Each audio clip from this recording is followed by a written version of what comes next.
नमस्कार संस्कृताय मित्रों, स्वागत है आपका हमारे यूट्यूब चैनल संस्कृत मेधा पर। और महाशिवरात्रि की हार्दिक शुभकामनाएं आप सबको।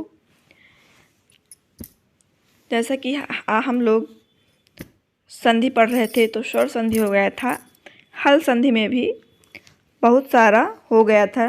मोनुस्वारा नश्च अपदान्तस्य झलि अनुस्वारस्य यही पर सवर्ण और वापदान्तस्य इत्यादि सूत्र हो गए थे। तो वापदान्तस्य सूत्र देखते हैं। ये वापदान्तस्य सूत्र है। वापदान्तस्य ये सूत्र है, इसकी व्याख्या देखते हैं। इसको पढ़ा दिए थे, लेकिन जो ये वाला नीचे वाला सूत्र है, जब तक ऊपर वाला नहीं एक बार रिवाइज करेंगे तब तक नीचे वाला नहीं समझ में आएगा। यदि अनुस्वार किसी पद के अंत में रहे तो ऊपर वाला नियम विकल्प से लगता है, अर्थात अनुस्वारा यही पर सवर्ण यहाँ पे विकल्प से लगेगा। जैसे तुम करोषि का तुम करोषि, ये अनुस्वारा यही पर सवर्ण विकल्प से ये बनेगा। और व पदांतस्य सूत्र से त्वं करोषि ये शब्द बनेगा। तृणम चरति का अनुस्वार लगकर तृणम चरति या तृणं चरति होगा। नदीम तरति का नदीम तरति या नदीम तरति होगा। पुस्तकम पठति का पुस्तकम पठति होगा। अनुस्वार रहेगा तो यहाँ पे अनुस्वार से पर सवर्ण से पुस्तकम पठति होगा और व पदांतस्य से पुस्तकम पठति होगा। अब अगला सूत्र देखते हैं। मोराज सम क्वा, ये मोराज क्षमा कौ।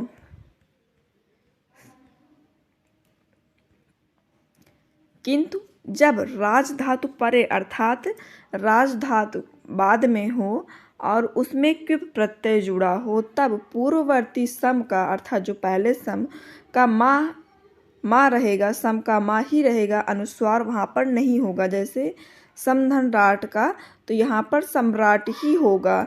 यहाँ पर सम के माँ को अनुस्वार नहीं होगा, तो अनुस्वार ना होकर के यहाँ पर सम्राट ये शब्द बना।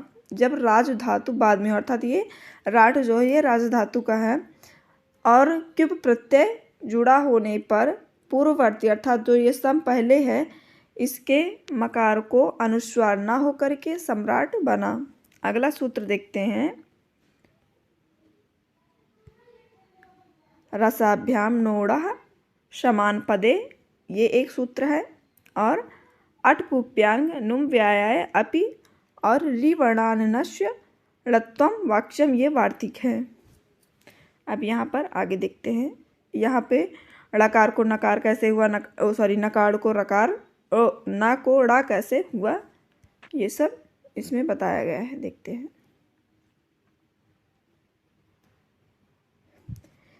किसी एक पद, यहाँ पे रसाभ्याम नोड़ा समान पदे की ये व्याख्या है। किसी एक ही पद में यदि रा सा अथवा ह्रस्व या दीर्घ ऋकार के बाद न आवे तो अर्थात ना वर्ण आवे तो ना वर्ण के स्थान में ड़ा वर्ण हो जाता है। यदि, यहाँ पे अगला सूत्र लगेगा अटपुप्यांग नुम व्याय अपि, यदि रा शा और ना के बीच में कोई स्वर हो, या वा रा और हा और का वर्ग का कोई वर्ण हो, पा वर्ग का कोई वर्ण हो, आंग तथा अनुस्वार में से कोई एक अथवा कई का व्यवधान आ जाए, तब भी ना के स्थान पे ड़ा आदेशित होगा। इस नियम के प्रयोग को णत्व विधान कहते हैं।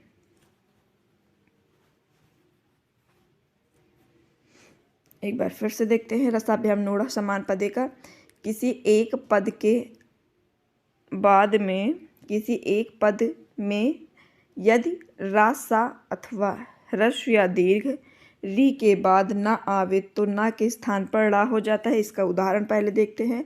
चतुर्धन नाम, चतुर नाम, यहाँ चतुर पद के अंत में रा है और यहाँ पर जो लास्ट में नाम है, नाम में प्रथम वर्ण ना है, तो इस ना रा को ड़ा आदेशित होगा। क्योंकि ऋकार रा के बाद ना है, तो इसलिए इस ना के स्थान पर ड़ा आदेशित हो गया। पूषधन्ना का पूषना बना, क्योंकि यहाँ पर ना है। पूषना पितृधन नाम पितृणाम होगा। ऋकार के बाद ना है तो ना के स्थान पर ड़ा आदेशित होगा।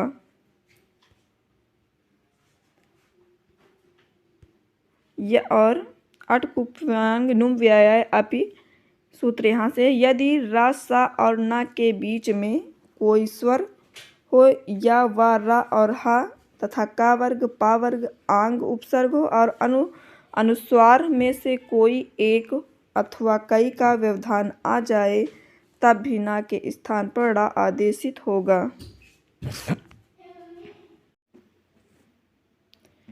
यदि रा शा और ना के बीच में कोई स्वर या वा रा हा और का वर्ग पा वर्ग अथवा आंग अनुस्वार में से कोई एक अथवा कई का व्यवधान आ जाए तो भी ना के स्थान पे ड़ा होगा। जैसे यहाँ पे ये अटकुप व्यंग नुम व्यवाय अपि का ही उदाहरण है। जैसे मित्राधनी मित्राणी, यहाँ पर देखो मित्रा में रकार है और रकार के बाद यहाँ पर स्वर आया है आ और इधर ना है तो मित्राणी होगा। क्यों? देखो यदि रा शा और ना के बीच में स्वर हो या इनमें से कोई भी एक हो अथवा कई आ जाएं, कोई भी शब्द वर्ण आ जाए तब भी ये इस नकार को ड़कार आदेशित होकर के मित्राणी बनेगा। अगला देखते हैं उदाहरण, द्रव्य धन्ना का द्रव्येण होगा। यहाँ पर द्रव्य में ये आया है जो कि स्वर है और इधर ना है तो इस नकार को ड़कार आदेशित होकर के द्रव्येण बना। जैसे रामे धन्ना, तो रामे में एकार है अर्थात स्वर है ये और इधर नकार है तो इस नकार को ड़कार आदेशित होकर के रामेण शब्द बना। और ये शीर्षः धन्नी शीर्षाणी, यहाँ पर रिवर्णान नश्य ड़त्व वाक्यम, ये वार्तिक का है। इस यहाँ पर रा है और इधर ना है तो इसलिए यहाँ पर इस नकार को ड़कार आदेशित होकर के शीर्षाणी बना। अब आगे थोड़ा देखते हैं जो यदि ऋषि और निवासा, ऋषि निवासा, यहाँ पर ऋषि निवासा नहीं होगा क्योंकि ऋषि अलग पद है और निवासा अलग पद है, इसलिए यहाँ पर ऋषि निवासा ही होगा। यहाँ पर ऋषि निवासा नहीं बनेगा। अगला सूत्र देखते हैं पदांतस्य, ये चौथा है पदांतस्य। ये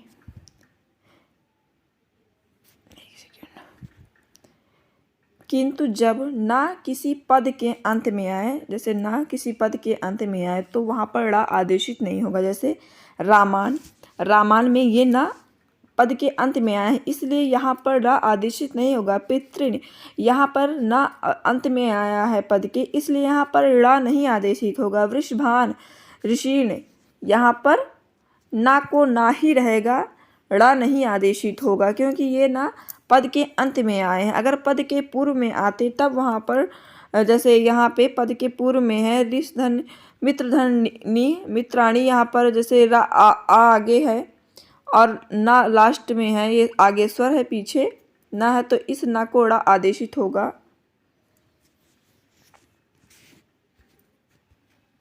अगला देखते हैं अपदान्तस्य मूर्धन्यः इडकोः आदेश प्रत्ययोः।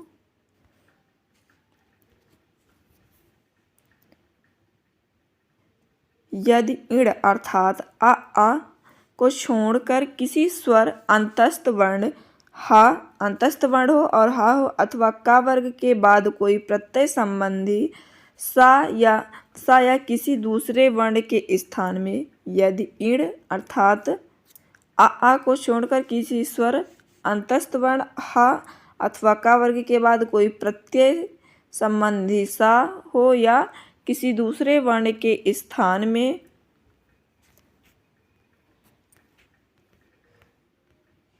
किसी दूसरे वर्ण के स्थान में आदेश किया हुआ सा आवे तो वह पदांत को ना हो, अर्थात वह पदांत नहीं होगा। उस सा के स्थान पर, उस दंती सा के स्थान पर मूर्धन्य सा हो जाता है। जैसे रामे धंसु रामेषु, वने धंसु वनेषु। यहाँ पर रामे में इकार है, ना कि यहाँ पर आ और बड़ा आश्वर नहीं है, यहाँ पर अय आया है। तो इसलिए और जो ये सा है, दंती सा है, इस दंती सा को मूर्धन्य सा आदेशित होकर के रामेशु बना। वने धंसु वनेशु होगा, ए धनसाम ए शाम होगा, और अन्य धनसाम अन्य शाम होगा। यहाँ पर मूर्धन्य दंती सकार को मूर्धन्य सकार आदेशित होगा। इसी प्रकार मतीषु नदीषु धेनुषु वधूषु धातृषु गोषु ग्लैषु, ये ऐसे है, समझ में कम आ रहा होगा ये, ग्लैषु आदि जानना चाहिए। यदि इण अर्थात आ और को छोड़कर कोई भी और स्वर आ जाए, अंतस्थ वर्ण हा और का वर्ग के बाद कोई प्रत्यय संबंधी सा हो, तो किसी दूसरे वर्ण के स्थान में आदेश किया हुआ सा आवे तो उस पदांत को ना अर्थात नहीं होगा, सा के स्थान पर मूर्धन्य सा आदेशित हो जाएगा।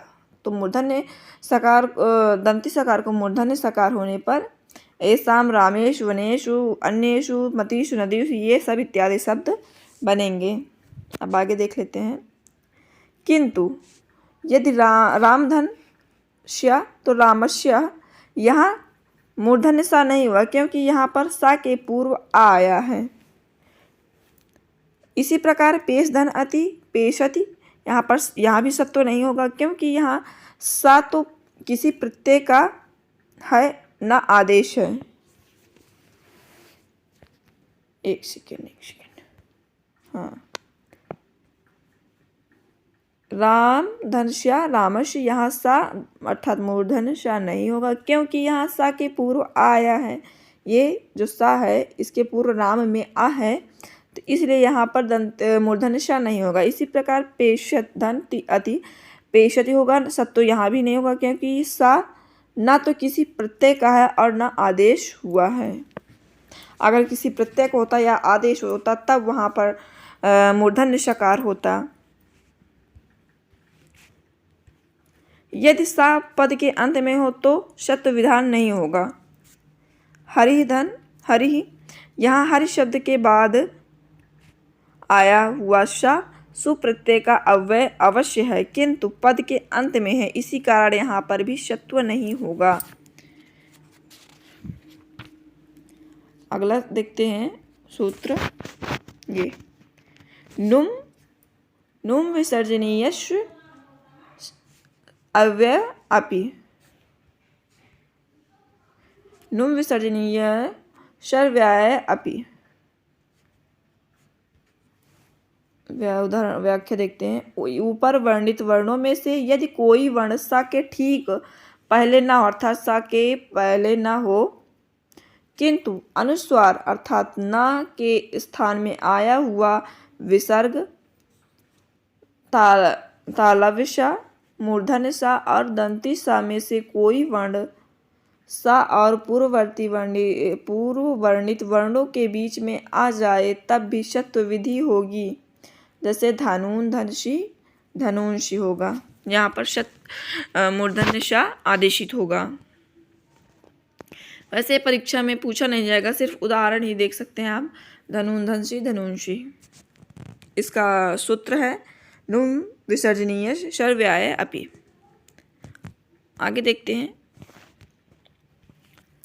सम उपसर्ग के माँ के बाद यदि क्रिय धातु का कोई रूप आवे, सम उपसर्ग के माँ के बाद यदि क्रिय धातु का कोई रूप आवे तो जो भूषित करने के अर्थ में होने के कारण सुट अर्थात पूर्व में शक से युक्त होता है, तो माँ के स्थान में रा होता है और रा के पूर्व का स्वर अनुनासिक हो जाता है। रा विसर्ग होकर फिर सा माँ में परिणित हो जाता है। रा विसर्ग होकर फिर सा माँ में परिणित हो जाता है, अर्थात समधन शकर्ता, फिर संस्कर्ता, संत धन स्कर्ता, फिर सह धन स्कर्ता, फिर संस्कर्ता रूप बनेगा। ये सिर्फ विच्छेद है तो अध्ययन कर लीजिए, मतलब विच्छेद दे करके पूछ सकते हैं परीक्षा में कौन सा क्या कैसे है, और इतना इम्पॉर्टेंट नहीं है व्याख्या इसकी। सम धन सकर्ता, संधन ससधन शकर्ता, फिर सह धन शकर्ता, फिर संस्कर्ता, ये शब्द बनेगा। अनुनासिक के विकल्प पक्ष में उस पूर्व स्वर के आगे अनुस्वार जुड़ जाता है, जैसे संस्कर्ता, ये शब्द बनेगा, ये भी बनेगा और ये भी बनेगा।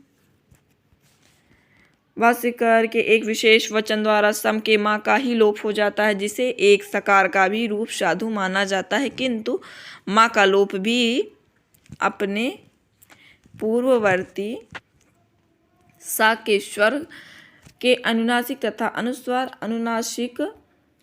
अनुनासिक तथा अनुस्वार का विकल्प से विधान करके ही होता है।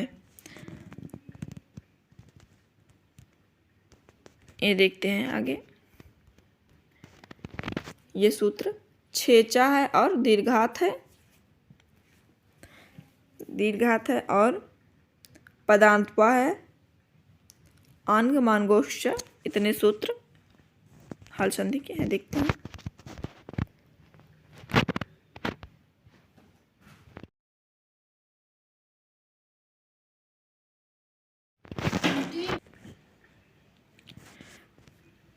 छेचा सूत्र देखते हैं। छ तथा छ के पूर्व वाले ह्रस्व या दीर्घ, यहाँ पर दीर्घात सूत्र लगा है। ह्रस्व या दीर्घ स्वर के बीच में च नित्य आता है, जो च वर्ण है वो नित्य रहता है।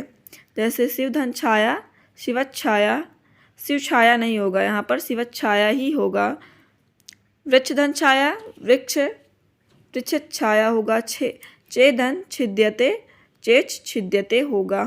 छ तथा छ के पूर्व वाले ह्रस्व या दीर्घ स्वर के बीच में च नित्य आता है, जैसे शिव धन छाया, शिवत छाया, वृक्ष धन छाया। इस छ के पूर्व जो है ह्रस्व हो या दीर्घ स्वर आए, तो यहाँ पर ह्रस्व स्वर है तो वृक्ष छाया होगा। चे धन छिद्यते, यहाँ चे में दीर्घ एकार है, इसलिए यहाँ पर चेच छिद्यते, इधर छा है इसलिए चेच छिद्यते शब्द बनेगा। अगला सूत्र है पदांता वा।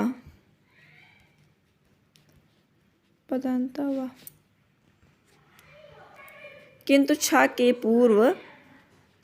पूर्व यदि आंग उपसर्ग हो तथा माँ के आ को छोड़कर कोई पदांत दीर्घ स्वर आवे, तो ऊपर वाला नियम छत्व विधान जो ये विकल्प से लगता है, यहाँ पर नित्य नहीं होता, यहाँ पे विकल्प से लगता है। जैसे लक्ष्मी धन छाया, यहाँ पर लक्ष्मी छाया भी बनेगा और लक्ष्मी छाया भी बनेगा।